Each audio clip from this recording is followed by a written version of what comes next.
Kedves nézőink, mi is több alkalommal beszámoltunk Lisieux-i Szent Teréz ereklyéjének magyarországi körútjáról. A körút része volt a Városmisszió 2007-nek is, amelyet szeptember közepén rendeztek a fővárosban több mint 100 helyszínen, több tízezer ember érdeklődése mellett. Stúdiónk vendége Csiki Bege Lajos, a Csiki Bege Kft. Vezérigazgatója, köszöntöm a stúdióban, és gondolom ön is meg tudja erősíteni azt, hogy valóban óriási hatása volt Lisieux-i Szent Teréz ereklyéjének, több tízezer embert mozgatott meg, hiszen önök szállították az erekét. Igen, ez egy nagyon büszke vagyok erre, ezt meg tudtok tenni. Párizsból mi hoztuk el, és mi is szállítottuk vissza, és hát ez a hónap, ami zajlott, ez számomra meglepetés volt, hogy bárhol ment a pajzs, a Fiat Scudónk, amit küldtünk ennek az ereke szállítására, mindenhol tízezreket mozgatott, és rengeteg helyszínt sikerült az atyával együtt fölkeresniük, aki kísérte az erekét, és nagyon jó volt látni, ahogy közösségek készültek, ünnepeltek, ünnepet szerveztek az ereké fogadása kapcsán. Hát ez biztos, hogy nagyon erős közösségépítő ereje van ennek. Egyébként hogyan kerültek kapcsolatba Lisieux-i Szent Teréz erekéjével, a Városmisszióval? Gyakorlatilag nagyon értékszamlói Székelyföldön származó egy katolikus közösség, keresztény közösség tagjaként. Ma is gyerekeim ugyancsak egyháziskolában tanulnak.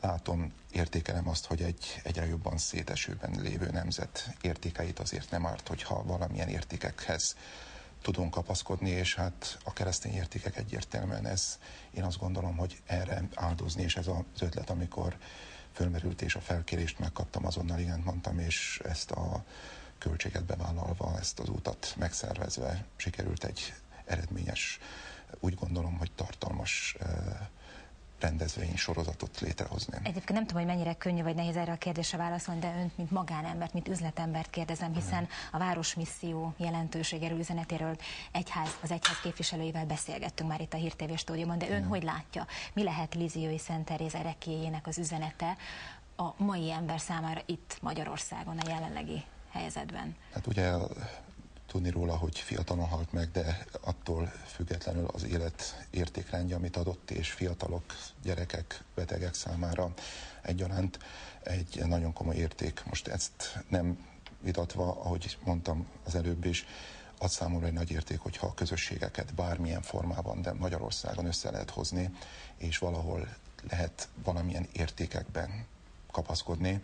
Ahogy mondtam, gondnak érzem azt, hogy ugye egyre fogynak ezek az értékek, úgyhogy a közösség formáló erejét főleg abban is érzem, hogy Székelyföldön nagyon összejártunk, nagyon összetartanak mind a mai napig az egyház körül az emberek.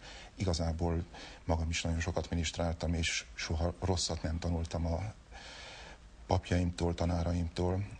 Ennek alapján gyerekeimet is szívesen látom egy olyan egyház közösségben, ahol tanulnak a szülők számára rendezvényeket. Itt a Gödöllői Szent Imre iskola egy külön értékeket tud nyújtani, ugyancsak közösség formálásával, és teljesen megváltozott világunkban egyre komolyabb érték az, hogyha bármilyen apropóból embereket össze lehet hozni. Nagyon-nagyon bezárkoztunk, nagyon-nagyon kiköltöztünk lakóparkokban, szétestek a korábban ismert vidéki, falusi közösségek. Nagyon nehéz bármilyen olyan kapaszkodót adni az embereknek, legyen az bál, legyen az bármilyen egyéb lehetőség, amikor összejönnek, amikor valamit találkoznak, és ennek egy lehetőségét láttam többek között én magam is ebben. Minden szavával egyet tudok érteni, de hogyha jól tudom, akkor ennek az autónak, amely szállította az erekét, van egy különleges sorsa, hiszen egy jótékonysági árverés lebocsátották. Igen, hát ez a Fiat Scudo, amúgy a Scudo név egy pajzsot is jelent, tehát egy pajzsal biztosítottuk ezt az útvonalat. A védelmet. Ehhez képest minden egyes állomáson külön megáldották az autót, az erekét, a papok, hogy biztonságban eljön, tehát egy többszörösen megáldott autó, úgy gondoljuk többre érdemes annál, hogy csak egyszerűen eladjuk. Ezen autó apropóján látom azt, és kihasználom azt az alkalmat is, hogy a tegnapi nap pontosan Lisieux-i Szent Teréznek az ünnep napja. Emléknapja. És ehhez képest van egy apropó is, és egy olyan karitatív cél, amiért szívesen állunk mellé, és álltunk mellé. Az anya otthon, amely támogatására fölkínáltuk azt a bevétel többletet, amelyet ezen licit kapcsán egy piaci áron kikínált és az interneten a honlapunkon elérhető licit lehetőségét, ahol egy nyilvános liciten egy kikiáltási ár, egy nyomott piaci ár melletti kikiáltási már fölötti összeget a Csobánkai frissen szeptember 27-én nyitott, és ebben ugye a dévai rendnek köszönhetően, illetve az atyának köszönhetően megnyitott Csobánkai otthonban, ugyancsak fogyatkozó nemzetünk értékeit gyarapítjuk akkor, hogyha lehetőséget biztosítunk még egy akár problémás magyar anyának is. Igen, hiszen ugye ez a Csobánkai Életháza, ami tulajdonképpen kismamák számára ad lehetőséget arra, hogy gyermeküket nyugodtan tudják várni, és aztán világra hozni. Hogyan kerültek önök kapcsolatba a Dévai Szent Ferenc Alapítvánnyal, hiszen ugye ez Böjte atya kezdeményezése? Igen, bámulattal csodálom a munkáját, a Székelyföldről nézve is, Budapestről nézve is, mindazon értékek, amit megvalósított a Böjte atya, úgy Magyarországon, mint Erdélyben. Ezek igazán támogatásra érdemes lehetőségek, és megmondom őszintén, szívesen állt cégem, csapata, menedzsmentje mellé, hogy egyéb eszközökkel is támogassuk mindazt a munkát, amelyet Böjte atya végez. Kifejezetten 3 gyerekes apaként érzem annak súlyát, hogy és éppen orvosi pályát elhagyó orvosként, hogy mekkora nagy szükség az, hogy minden életet mentsünk, minden lehetőséget megragadjunk, ahol ma a szaporulata nemzetünknek egyre komolyabb problémák elé néz, segítsük bármilyen eszközzel, hogy a már megfogant és problémás környezetben lévő anyák számára is biztosítsunk lehetőséget. Tehát úgy gondolom, ezért nemes cél, erre érdemes áldozni. És nagyon reméljük, hogy minél többen fognak áldozni, licitálni, tehát akkor még egyszer mondjuk el, hogy az önök honlapján meg lehet ezt tenni. A www.csikibege.hu alatt lehet megtenni ezt a licitálást. Ez egy nyilvános licit, amit utólag ugyanúgy nyilvánosságra is hoznánk, hogy ki az, aki ezt az autót és ezzel a többletvásárlási értékkel hozzájárul a Csobánkai Anyaotthon további működéséhez. Köszönjük szépen, hogy eljött hozzánk, további jó munkát kívánunk, és nagyon reméljük, hogy minél többen fognak nagyobb összeget licitálni, hogy az életházát tudják segíteni. Köszönöm szépen a meghívást.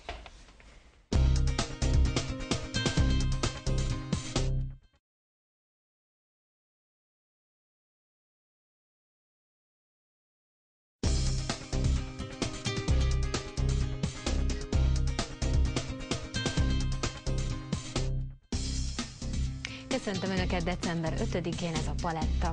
Mai adásunkban vendégünk lesz az üzleti etikai díj egyik nyertese. Szó lesz a mobil internetezésről, és a 25 éves Bikini is vendégünk lesz.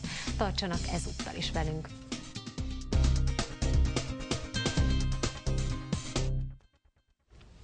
Kedves nézőink, idén immár 8. alkalommal adták át az üzleti etikai díjakat. Nagyvállalat, kisvállalat vagy éppen nemzeti vállalat kategóriában.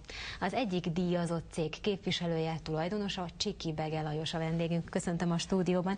Hát először is gratulálok a díjhoz, mert hogy jól tudom, nagyon sokan, közel 40 cég pályázott összesen. 57. Akkor köszönöm.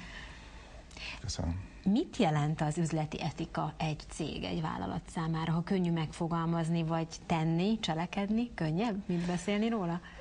Nem feltétlenül. Itt 2 témában elő szokott kerülni. Az egyik, hogy amikor vendégelőadóként egyetemen is hallgatók előtt beszélek üzletetikáról, és végülis ugyanoda lyukadunk ki. A pályázat és jelen pillanatban ez a díj is kötődik ahhoz, amit ma egy piacon működő vállalkozásnak egyre inkább fontos szem előtt tartania. Nem mindegy, hogy a pénz milyen áron kerül egy vállalkozás profit oldalára, nem mindegy, milyen munkakörülményeket biztosít dolgozóinak, hogyan fizeti alvállalkozóit, partnereit, dolgozóit, adóit az adott vállalkozás, és hát egy alapszinten túl azért fontos, hogy milyen egyéb társadalmi felelősséget és társadalmi tudatot bevinni egy cég életébe a vállalkozó, annak menedzsmentje.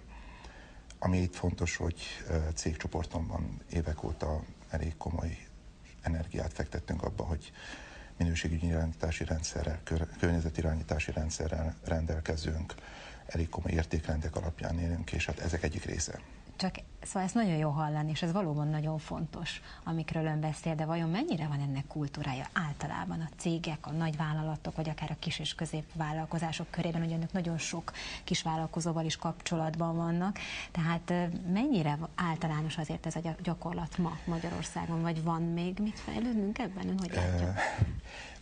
Bárhol a világon nagyon fontos, hogy egy vállalkozás az lehetőleg etikusan viselkedjen, és itt lehet nagyon sok példával élni, hogy mik azok, amelyek tipikusan nem etikus vállalkozási formák, és erről talán többet hallani a hírekbe, hisz ugye egy Enron botránytól egy kisebb ügyig hamarabb kerül a hírverés a hírújságok oldalára és a hírműsorok elejére, mint az, hogy adott esetben valaki etikus és etikusan vállalkozik.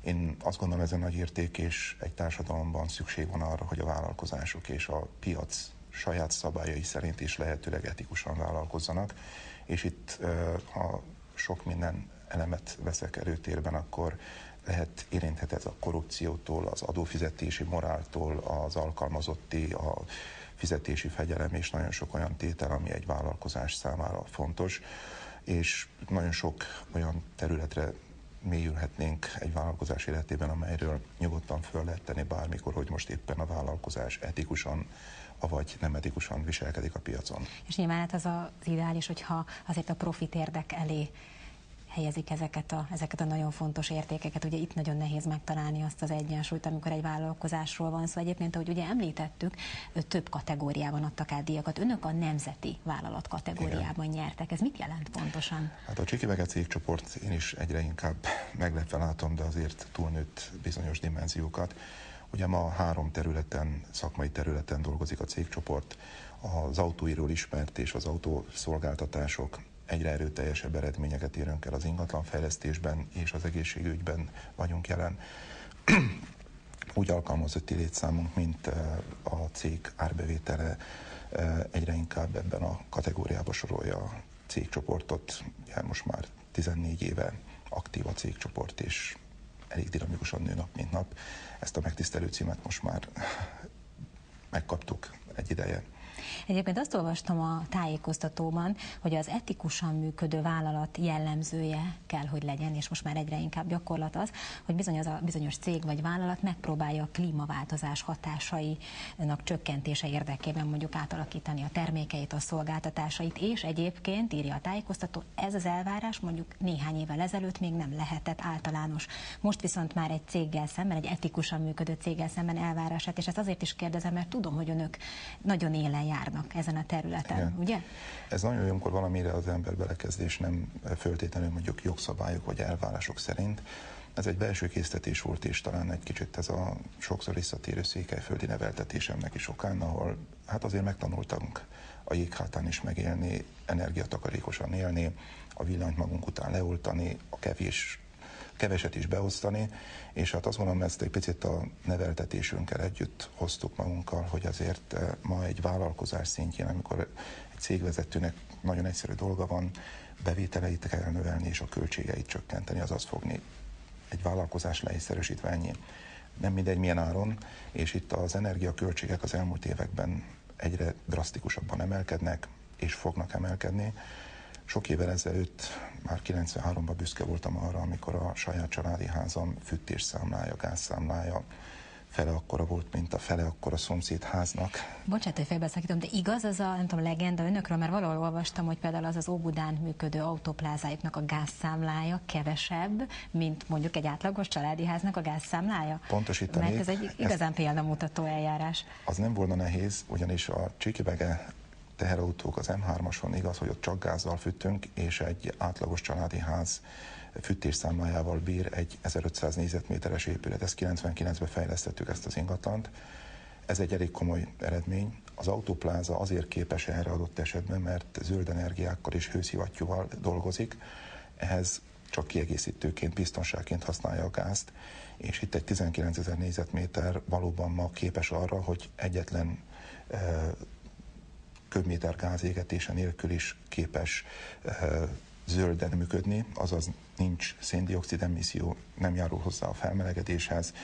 Egy nagyon egyszerű logika kapcsán a talaj hőenergiájával nyári üzemmódban tulajdonképpen hűtjük a ház szerkezetét, téli üzemmódban pedig fűtjük azt hőszivattyúk közbeiktatásával, és hogy csak ez egy ilyen érdekesség legyen bárki számára, egy hűtőszekrény elv segítségével a talajból tulajdonképp télen most kipumpáljuk azt a hőenergiát, ami mondjuk 15 fokos víz formájában van, talajhőmérsékletben nyilvánul meg 2 méter alatt.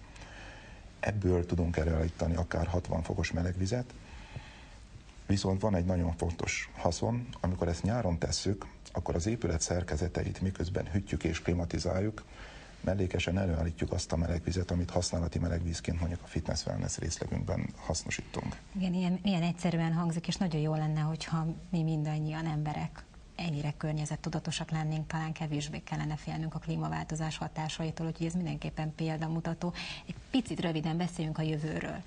Mi az önök cége számára az, amit mondjuk a közeljövőben, vagy mondjuk a távoli jövőben is aztán szeretnének elérni? Ugye mondta az ingatlanfejlesztést, a kis teherautók forgalmazása, az egészségügyi vonalat. Igen. Mi mindent még? Nagyon határozottan az autós területen elértünk komoly szakmai sikereket, ott is törekedtünk olyan szolgáltatásokat bevezetni. Például egy vállalkozás tulajdonolhat egy öreg autót, ami füstöli Budapest utcáit, vagy bérelhet akár új autót, amit például mi nyújtunk, és folyamatosan egy új bérautó az utcákon az azt jelenti, hogy alacsony Euro 4-es motorokkal működő, alacsony emisszió mellett Euro 4-es motorokkal eleve teszünk azért, hogy az a több száz csikivege teherautó vagy kis teherautó, ami járja az országot, Budapestet, azok eleve alacsony emisszióval működnek. Az egészségügy területén eléggé elkötelezette vagyok a prevenciónak. Az az életmódváltás, amire mindannyiunknak szüksége van, és főleg ezt egy ilyen gyógyszerfüggő beteg egészségügy állapotai közepette. Éppen most is egészségközpont fejlesztésben vagyunk, bővítünk, és prevencióra, életmód kérdésekben fitness, wellness szolgáltatásokat, állapotfelméréseket végzünk, hisz tapasztaljuk, hogy 15 000 kilométerenként az ügyfeleink elhozzák az autót szervizre, de saját magukra kevésbé adnak. Most lehetővé tesszük, hogy a 15 000 kilométeres szervizhez időnként nálunk a szerviz ideje alatt saját maguk állapotáról is kapjanak egy helyzetképet. Hát akkor... És az ingatlanfejlesztés a harmadik, és igazából ez egy nagyon fontos terület. Itt ma európai modellértékű öko-lakóparkot építünk, Veresegyházon 167 családi ház, a közelpasszív ház kategóriában már a 25. házat építjük, és az ingatlanfejlesztésben további terveink vannak és lesznek, de mind összpontosítunk arra, hogy ezek fenntartható, épített és nagyon rendezett környezet legyen számunkra. A passzív háznak egyébként is reméljük egyre nagyobb jövője lesz. Köszönjük szépen, hogy a vendégünk volt, és további sok sikert az önök munkájához mindegyik területen. Köszönöm szépen. Kedves nézőink, programajánló következik, tartsanak továbbra is velünk.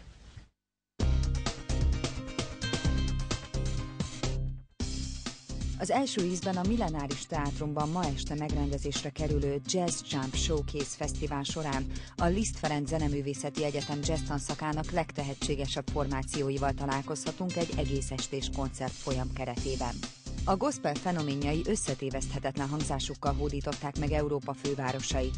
Több mint 2 millió ember élvezi évről évre a világ legismertebb gospel formációinak az R&B, jazz és pop inspirálta előadásait. Holnap este Budapesten a Szima rendezvénycsarnokban lépnek fel 7:30-kor. Megalapítása óta a múzeum gyarapodásának fő forrása az állampolgárok nagylelkű adománya. Évről évre a nemzeti történelem becses emlékei, régi levelek, pénzek, festmények, fényképek, érdekes történeti jelentőségű egyedi tárgyak, 56-os emlékek, valamint az életmódot tükröző használati tárgyak, bútorok kerülnek így a gyűjteménybe. A kiállítás február 24-éig lesz megtekinthető.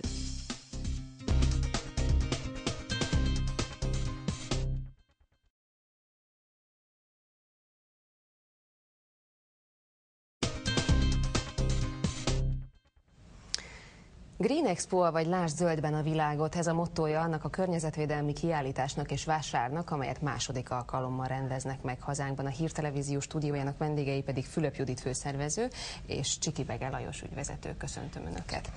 Egy kiemelt téma, hát több mindennel is találkozhatnak az érdeklődők, ökoautókkal is, ökoautó bemutató lesz tulajdonképpen. Nem tudom, hogyha most ugye halljuk nagyon sokszor, hogy azzal kíméljük a környezetet, hogy egyáltalán nem ülünk autóba, és inkább a tömegközlekedést választjuk, de azért az utakat elnézve, valljuk be őszintén, nem nagyon tudjuk ezt megtartani. A károsanyag kibocsátásban hol áll egy ökoautó? Igen, üdvözlöm a nézőket. Hát egy elég komoly értékrend az életünkben az, hogy tudunk váltani, és itt igazából környezettudatosabban tudunk élni, nem csak autóban, bármi másban, és a téma az egy komplex. Maga az ökoautó nagyon foglalkoztatja a világot, és a jövőképében itt nagyon sok kísérlet mellett a legvalószínűbb, hogy az elektromos autó marad meg, az, ami úgy igazán valamilyen hibrid kombinációban bír.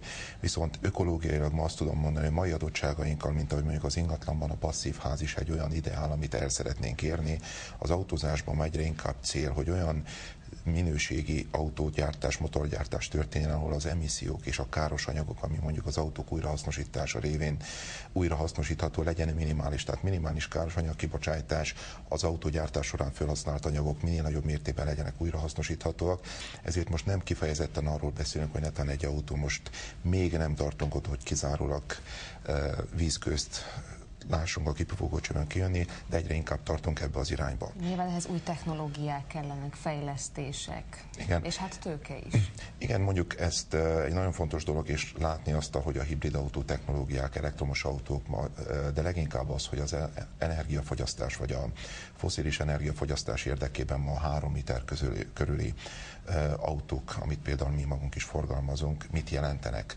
Az is egy külön út, hogy a Csiki-Vege cégcsoport egy zöld úton járunk szlogennel is tevékenykedik több területen. Hibrid autó központját pont ennek szenteli, hogy tudatosítani, látni, alternatívát kínálni, hisz aki ma megteheti, nagyon fontos társadalmi felelősség, hogy tegyünk annak érdekében, hogy egy jobb, élhetőbb életmóddal, környezetben beszélünk arról is, hogy erre milyen lehetőségeink vannak a kiállításon, azért az autókon kívül még más is lesz, mivel találkozhatnak az odalátogatók. Igen, rengeteg érdekes dolgot bemutatunk a kiállításon. Ez az egyetlen olyan rendezvény az országban, ami kifejezetten a lakosságnak szól, és bemutatja azt, hogy mit tehetnek a mindennapjaikban a környezet megóvásáért. Például?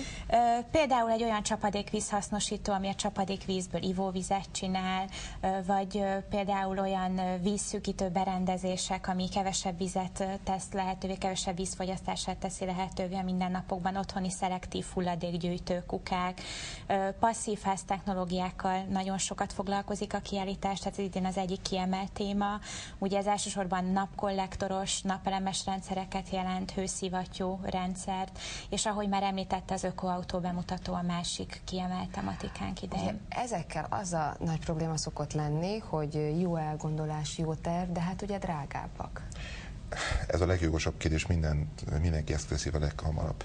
Ugye ma az autókon túlmenő ingatlanfejlesztésben vagyunk nagyon otthon, és hát például egy lakópark, amit építünk, az teljesen közel passzív házak és központi hűtés, teljesen gáztól független hőszivattyúrendszerek, hőszivattyúk, amelyek tulajdonképpen fűtik ezen házakat. Mindenki úgy gondolkozik, hogy az első jogos kérdés, igen, de mennyi idő alatt térül meg.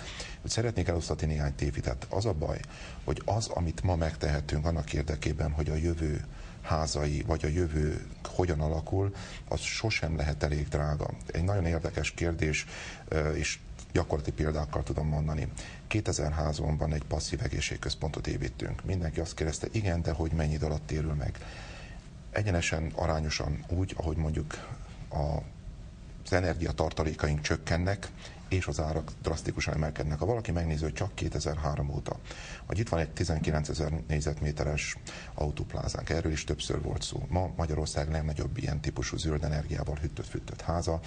Amikor 2004-ben tervezés során megkérdeztem mindenki, igen, de mennyi idő alatt térül meg, ma nyugodtan meg lehet nézni, hogy ha ugyanezt gázzal fűtenénk, akkor hány százalékban emelkedett volna az energia. Tehát ma befektetni zöld energiába, befektetni környezettudatos beruházásokban, az egy nagyon komoly társadalmi felelősség. És igen, megtérül, ez egy tévhit, hogy nem térül meg, túl sokba kerül, és ez nem luxus. Ugye az a másik kérdés, hogy mi legyen azokkal az autókkal, házakkal, mert hogy ugye még ilyen is van, amik nem ezen rendszer szerint épültek, hanem mondjuk azt, hogy még a korábbi szerint arra is vannak azért megoldások, technológiák, hogy lehet nyilván a fűtését takarékosabbá tenni, autók esetében is lehet már megoldást találni. Jól tudom, ilyen dolgokat is kiállítanak ma. Hát nem csak ez egy nagyon fontos terület, mert a hétköznapjaink egy jó néhány paraszt logikával összerakott ötlettel lehet számtalan lépést tenni annak érdekében, hogy végül is a saját pénztárcákon érezzük azt, hogy mit jelent környezettudatosan élni. Nem arról van szó, hogy valamilyen ideológiát kellene ezzel szolgálni. Mindenki a saját pénztárcáján érzi azt, hogy ha kevesebbet fizethet a villanyér, ennek nagyon egyszerű metodikái vannak, az energiatakarékos izzók, technológiák, világítás technika, a fűtésben, a szellőztetésben, a klimatizálásban nagyon sokat tehetünk nap mint nap. Tehát a gyakorlati ötletek tárházát szeretném, és maga a cégcsoportom is azért kiemelten támogatja a kiállítókat és a szervezést, mert alapvetően egy nagyon komoly társadalmi felelősség, és apró, egyszerű ötletek, és ezek tárházát kis remélem dolgokon múlik az egész, mondhatjuk azt. A kiállítás pedig nem először van, másodszor. Milyen volt az első, még nagyon röviden arról? Az elsőre is nagy volt már az érdeklődés, de én idén úgy látom, hogy mind kiállítói, mind látogatói oldalról még nagyobb lesz az érdeklődés, úgyhogy nagyon sok szeretettel várunk mindenkit, és fontos elmondani, hogy egyébként a Green Expo mellett itt megrendezésre kerül egy társrendezvény és Garden Expo néven egy nagy kerti kiállítás, így van. Úgyhogy az ide látogatók meg tudják nézni azt is, minden olyan dolgot, amire a kertjükben szükségük lehet, és természetesen mindent, amiben a környezettudatos életükben szüksége lehet, úgyhogy nagyon sok szeretettel várunk mondjuk mindenkit. azt, hogy a zöld szemlélet az hódít, ezt lehet így látni van, a látogatók. Ja, abszolút. Ez nem elég ezt elmondani, az is volna célja ennek, és ezért is fontos, hogy az emberek kapjanak információt, lássák, tapasztalják, és ez a sok kis ötletet vigyék haza. Tehát ez végfelhasználóknak, lakosságnak minél szélesebb körben szól, úgyhogy pont ezért valóban az egyik fő cél, hogy tudjanak róla, kapjanak ötletet. Biztos vagyok benne, hogy bárki tud hazavinni a kisebb, nagyobb ötletet, amit meg lehet valósítani, ahogy ön kérdezte, felújításban, életmódváltásban, odafigyelve a környezetünkre. Szóval, ha mondjuk valaki nem is akar vásárolni autót, házat, az is mindenki nézze meg, mert aztán lehet, hogy később valamikor tudja hasznosítani. Érdemes népszerűsíteni ezt a fajta szemléletet, életmódot jelent váltani, életmódváltásra van szükségünk nagyon sok területen. Nagyon szépen köszönöm, legyen ez a végszó. Köszönjük szépen. Köszönjük szépen.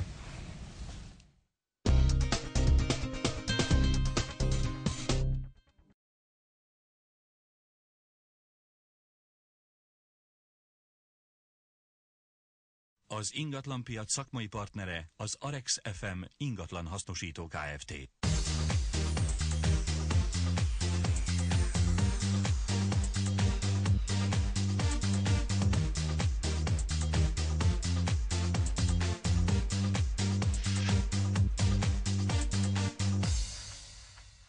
Mai adásunkból megtudhatják, van-e még mindig kereslet a pár éve még roppant népszerű lakóparkokra, illetve hogy a fejlesztők milyen új ötletekkel rukkolnak elő, hogy felkeltsék a vásárlók érdeklődését. Ezen kívül azt is elmondjuk, miért valószínűsíthető, hogy pár hónapon belül akár 15%-kal is megnő az új ingatlanok átlagára. Tartsanak velünk!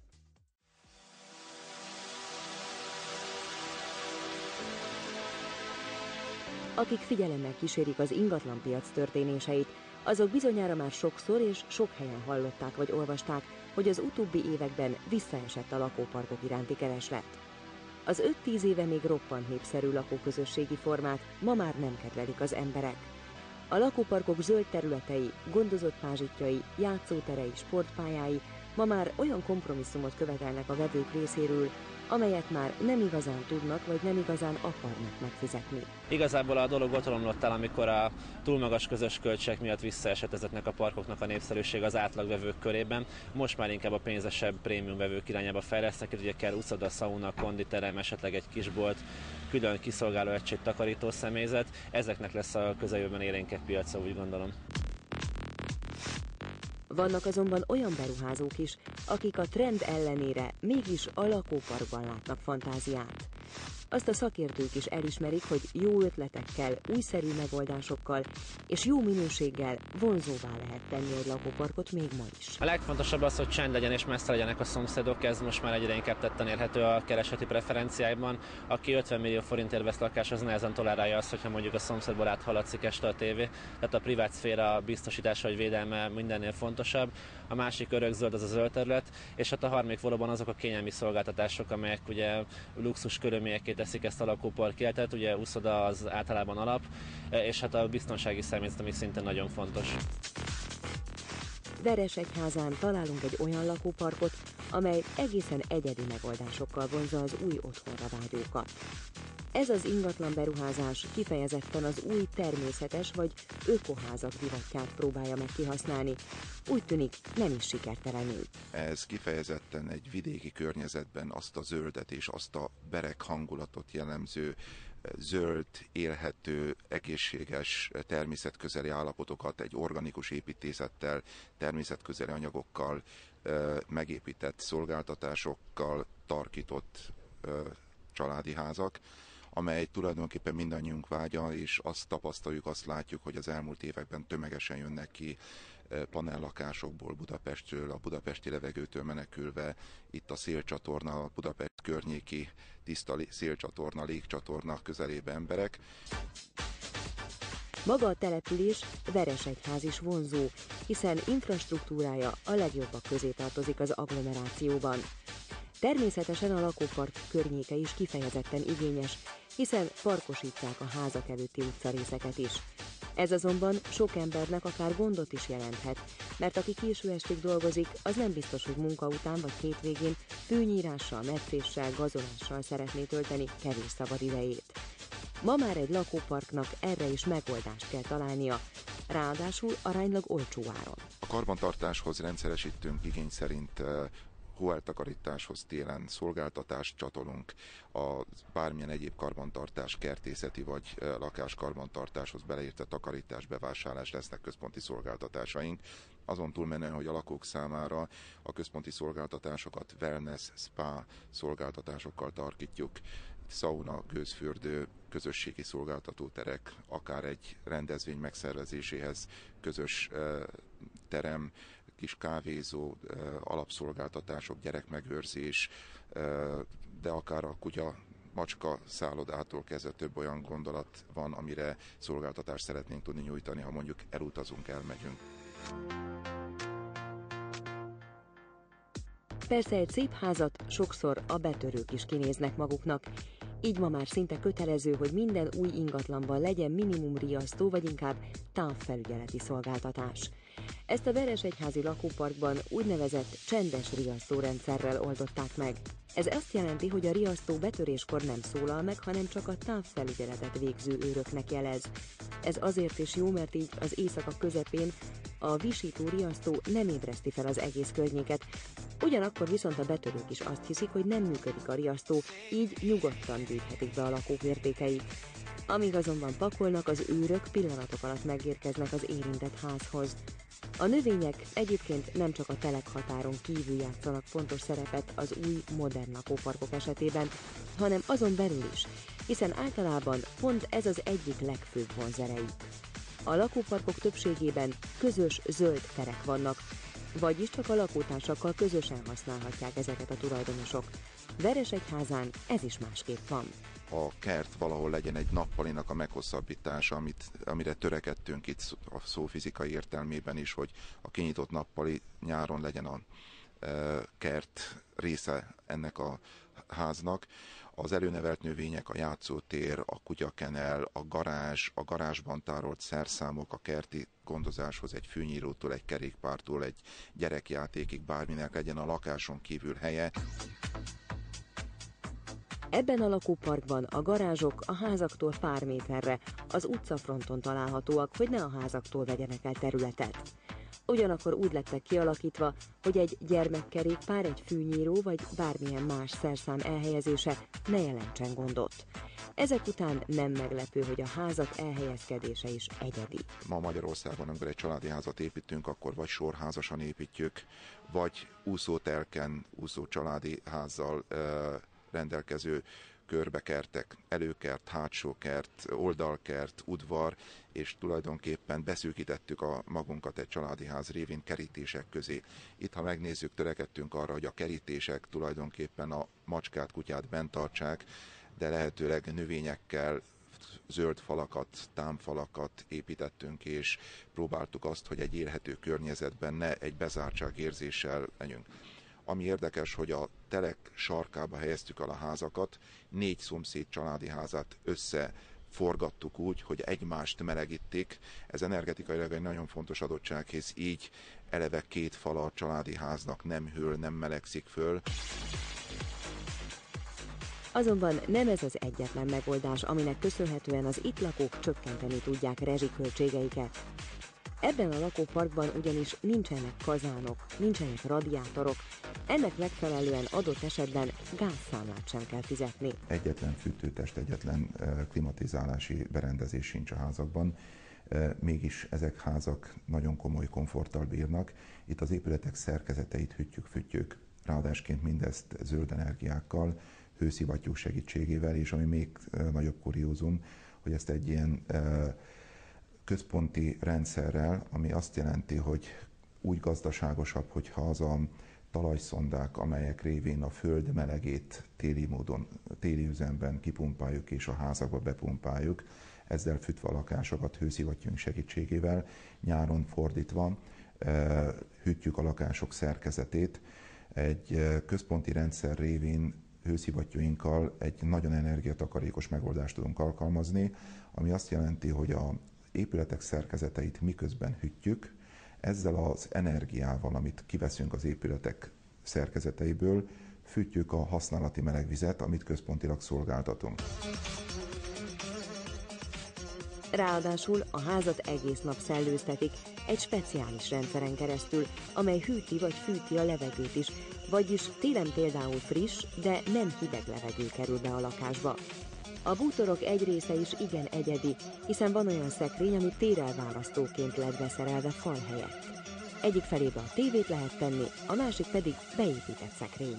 A lakóparkban ezen komfortokon túlmenően nagy hangsúlyt fektettünk arra, hogy belső építészekkel, szakemberekkel nagyon sokat konzultáltuk, hogy mi az optimális berendezés, elrendezése és mik azok az értékek, amelyeket érdemes behozni. Jellemzően ma már látni Nyugat-Európában is, Magyarországon is, hogy egy beépített konyha nélkül nem érdemes tulajdonképpen lakást építeni, az célszerű testre szabottan, kompromisszumok nélkül megépíteni. Célszerű azt, hogyha egy lakásnak a berendezése megoldható úgy, hogy minimális bútorigénnyel, itt ezt látjuk, gardróbok, bútorok funkcionálisak, úgy vannak kialakítva, hogy van, ami például az előtérben helyettesíti a falat is, egyik oldalról gardrób, másik oldalról polc, állvány, harmadrészt a ruhatároláshoz is a hálószobákban nem hagyományos szekrényeket, hanem külön gardrób lehetőségeket tálaltunk az ügyfeleinknek, és ez tapasztalatunk szerint egy sokkal modernebb és valahol gazdaságosabb, olcsóbb megoldás. A házakat részben vagy teljesen bútorozottan adják át, és 3 felkészültségi szinttel. Van egy olcsó, van egy középső, és van egy kifejezetten drága, luxus berendezéseket tartalmazó verzió. Ezek közül maga az ügyfél választhat elképzeléseinek, pénztárcájának megfelelően. A lakópark értékesítéshez tehát ma már ilyen ötletek, újdonságok kellenek, és persze az, hogy minél szebb, zöld környezetben lakhassanak a tulajdonosok, de mégsem egymás nyakán, hanem jól elszeparálva egymástól a házakat. Ilyen megoldások nélkül ma már szinte lehetetlen lakóparki lakásokat eladni.